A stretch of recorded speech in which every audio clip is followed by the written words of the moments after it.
Do you have any advice for someone who's struggling with comparison, comparing themselves to other competitors? Mute everyone. I still, to this day, I don't follow other competitors. I don't necessarily follow coaches or sometimes even the Instagram pages of the federations, because if I'm having a bad day, or perhaps I'm having a little insecurity, or any of the thoughts that tend to happen during prep, it's a roller coaster. It's really important for me to understand that I'm on my own journey and I have myself to beat. So when I'm comparing to someone, I compare to an old photo of myself. I compare to my old stage photos. And I know that it's very easy to say it's you versus you when we are in a competition. I understand that.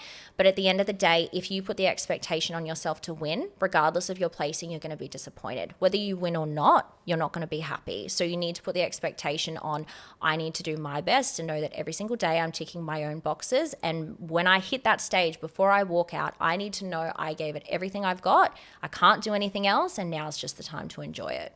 Yes, exactly. And you can't control what the judges are going to decide on the day, or what other competitors are doing, or how much work other competitors are putting in. So you just need to put in the work yourself, like you said. And if you're comparing, just mute everyone else. Absolutely. And even I find sometimes with girls, it can be not just a physical comparison, but I'm doing more cardio than this person, or I'm on less calories. Like when you stand on stage, the judges have no idea how much you weigh. They don't know what cardio you've done. They don't know your nutritional protocols. All they know is how you look and how you pose. So that is so important to focus on, how you look, how you perform, and how you pose. Yes, exactly. So what advice do you give to clients who are stepping on stage for the first time?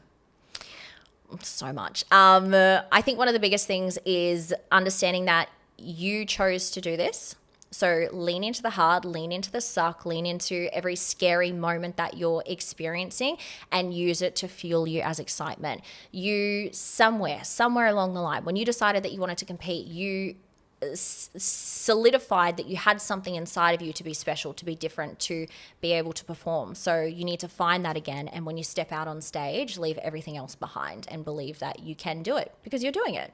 You know, a lot of girls in their prep could never believe that they would ever have abs, or could never believe that they would ever step on stage in a bikini, but you're doing it. You've already signed up for it. So, you know, let everything else go and just be super present and show them what you got. How do you feel when you see your girls stepping on stage with all that confidence? Goosebumps, tears, everything. I'm a complete wreck when I watch my girls on show day. I'm the absolute stage mom. I'm full Regina George mom with the phone. Like, that's me.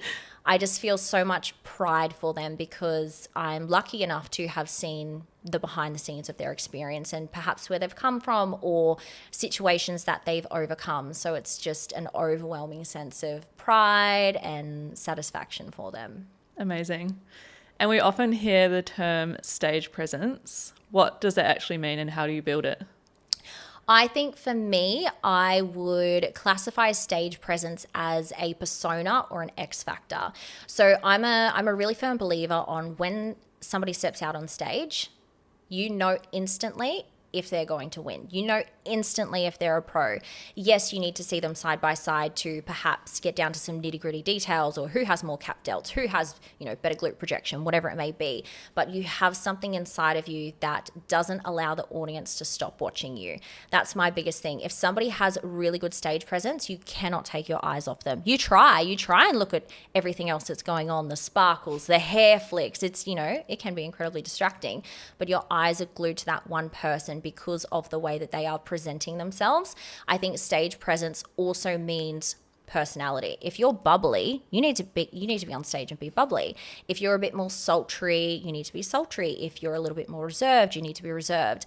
I think this is where some women go wrong. They may look up to their idols and see how they pose or how they perform and try and replicate it. But my biggest advice, let's use Rachel Dillon as an example. If somebody wants to pose like Rachel Dillon, amazing. But if you step on stage and the judges go, oh, she looks like Rachel Dillon, do they really need you as a pro? If they've already got the original, you want to make sure that your unique selling point is you, and you need to sell you, who that is. Find out who that is, and then turn it up by 10%. Yeah. And how do you actually develop that in your clients once you kind of see what their thing is? How do you really develop that and elevate it? I think we have a lot of discussions around things that they feel comfortable with, what their vibe is, what their personality is. And obviously I naturally learn a lot about them through that journey. I always like to start my girls doing their facial expressions on their own. I say, give it a go. Give me what you got. Let's see how we're feeling. No judgment. This is a complete safe space, but just start to play around and see what feels good. And then I'll start to notice, okay, we're very smiley. We're getting a little bit scary killer clown. So let's maybe, add a little bit of dimension with the facial expressions. And some girls I have who are very analytical and they need to know exactly what they're doing at every single point in their routine. We choreograph their facials. We say, okay, here we're going to do a smile. Here we're going to close our mouth. Here we're going to look over to the side on your shoulder. Like, if you aren't confident in naturally having that stage presence or naturally using your facial expressions, we choreograph everything to a T. Amazing. There's so much fine little details that go into posing and stage presence. Like you don't realize until you actually compete and have to go through it. And you see videos of yourself on stage, like those little details make such a big difference. 100%. And that what I classify as a good poser is you watch them and you don't know what they're doing. You just know that you love it. Exactly. If you can pinpoint all their little, tips and tricks, you're like, okay, we need some work.